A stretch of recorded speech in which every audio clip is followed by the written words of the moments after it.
Tonight, just as we were starting the show, Republicans took one of their first big steps toward passing their budget. It's a blueprint that, among other things, would set the stage for huge cuts to programs like Medicaid, which literally tens of millions of Americans depend on for their basic health care, including millions and millions and millions of Republican voters. The budget passed along party lines tonight. It means Republicans are one step closer to making those deep, unpopular cuts.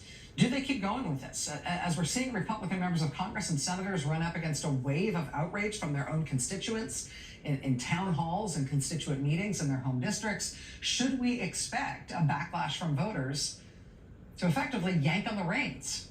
Joining us now is Ezra Levin. He's co-founder and co-executive director of Indivisible, the nationwide grassroots movement that connects regular folks with their own representatives in Congress and the Senate.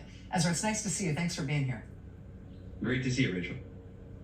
5 weeks in, what do you make of the grassroots movement to try to stop what Trump and Musk are doing and to try to stop some of the most damaging things that Republicans want to do, for example, with this budget?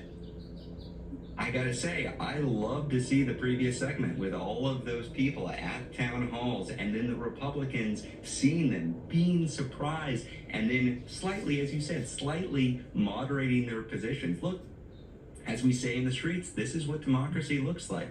Now, I'm a former congressional staffer. I can tell you what's going on in those offices. Here's what they're thinking. They're saying, oh my gosh, there are a lot of people here.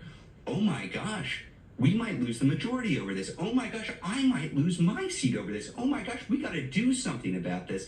We've got to tell them to stop. We've got to tell the White House. We've got to tell Senate leadership. We've got to tell House leadership. We've got to put the brakes on this. This could really endanger us. But they don't say gosh. They have a lot more expletives behind the scenes. But that's good. That means they're getting the message. What I would say is our lesson from the first month or so is that pressure is working.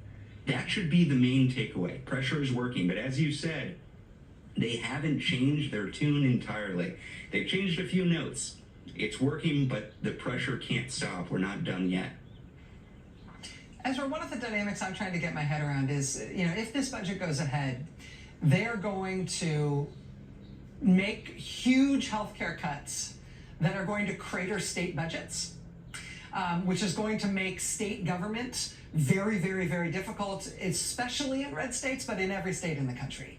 That's going to create divisions among politicians who would otherwise see themselves as allies and otherwise stand in common cause, particularly on the public messaging around these things. Does that afford new opportunities for the opposition? Absolutely. Look, it's one thing when you're asking Republicans to vote for a messaging bill, a piece of legislation that has no chance of becoming law and most people will never hear about it. It's an entirely different political matter when you're actually considering legislation that is going to negatively impact your constituents' healthcare, your constituents' schools, your constituents' families. You're playing with fire there.